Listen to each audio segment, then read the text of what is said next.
Oke, halo semuanya. Jadi kali ini kita akan membahas salah satu teknik yang bisa membuat kita menjadi pribadi yang lebih baik, membuat kita menjadi pribadi yang lebih menyenangkan, termasuk untuk kita sendiri ini bisa menjadikan diri kita lebih menilai segala sesuatunya dengan lebih yang luas lagi, lebih baik lagi, dan bisa membuat diri kita tidak mudah untuk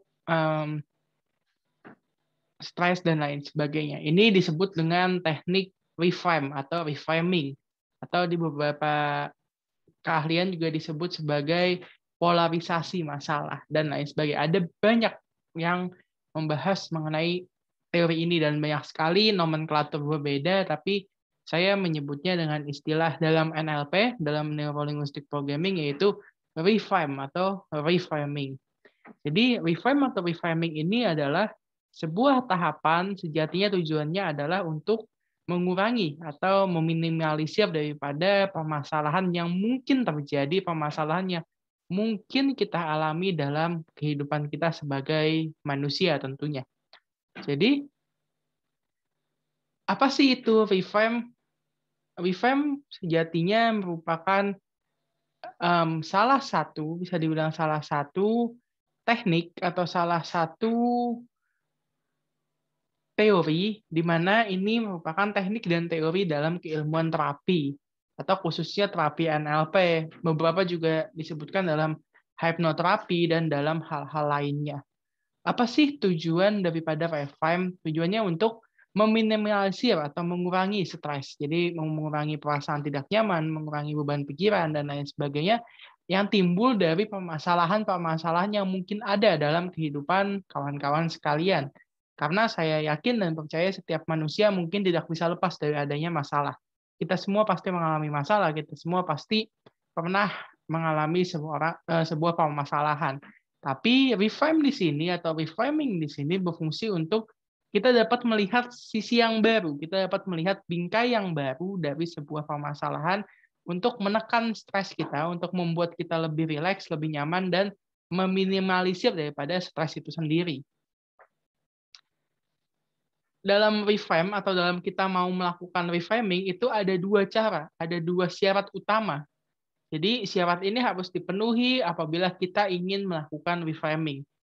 Syaratnya yang pertama adalah ketika kita melakukan reframing, usahakan pikiran kita berada dalam pikiran yang jernih. Usahakan kita berada dalam kondisi yang stabil. Jangan ketika kita baru mendapat masalah, kita langsung mau coba reframe. Lebih baik ketika kita dapat masalah dan lain sebagainya, silahkan untuk take a time dulu, ambil waktu dulu, baru kita lakukan reframing-nya.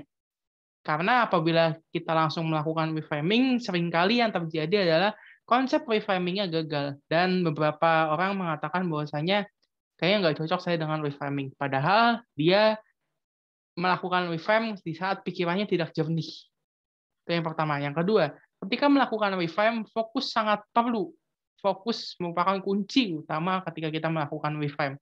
Oleh karenanya, ketika Bapak dan Ibu kawan-kawan melakukan reframing, saya selalu bilang, kalau tidak bisa sendiri, monggo dibantu oleh terapis atau konselor yang memang mereka punya spesifikasi untuk menuntun seseorang melakukan reframing.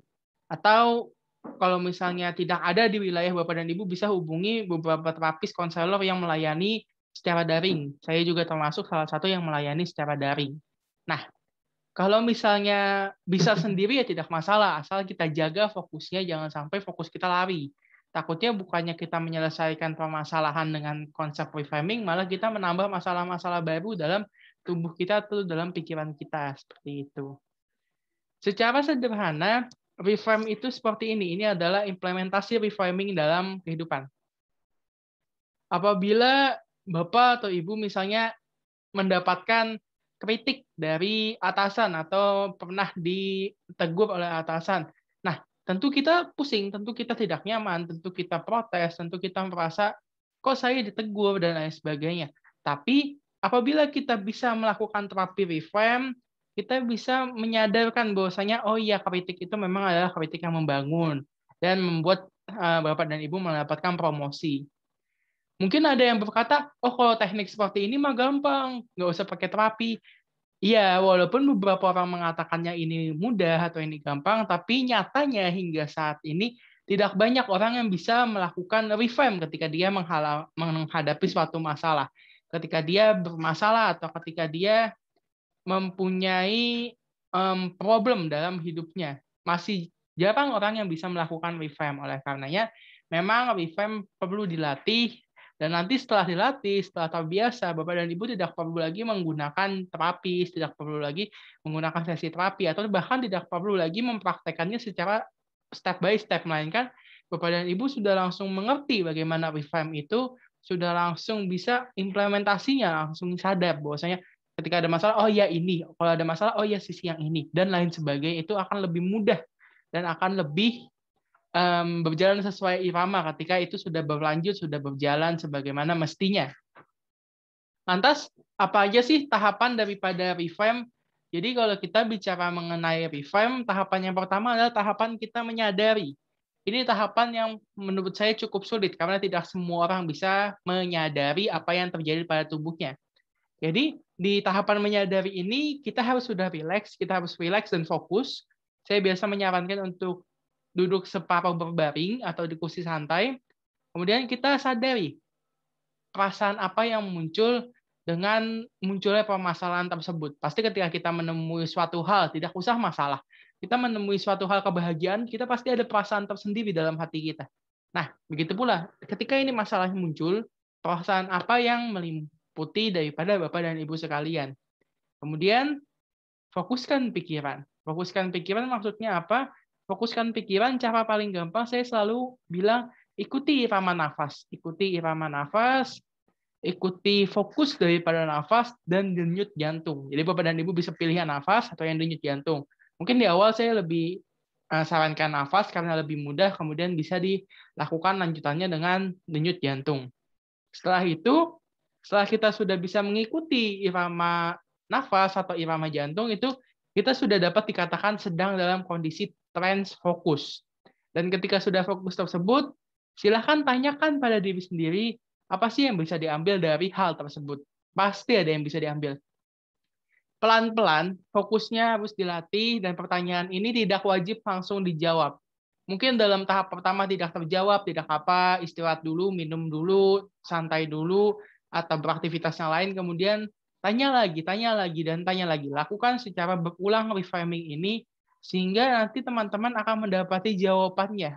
Apa sih yang bisa diambil, dan apa sih manfaatnya, dan lain sebagainya. Itu nanti kita bisa menemukan sendiri. Dan menemukan sendiri versi reframing akan terasa beda rasanya daripada kita menemukan sendiri versi kita menanyakan kepada orang lain dan mendapat jawaban dari orang lain.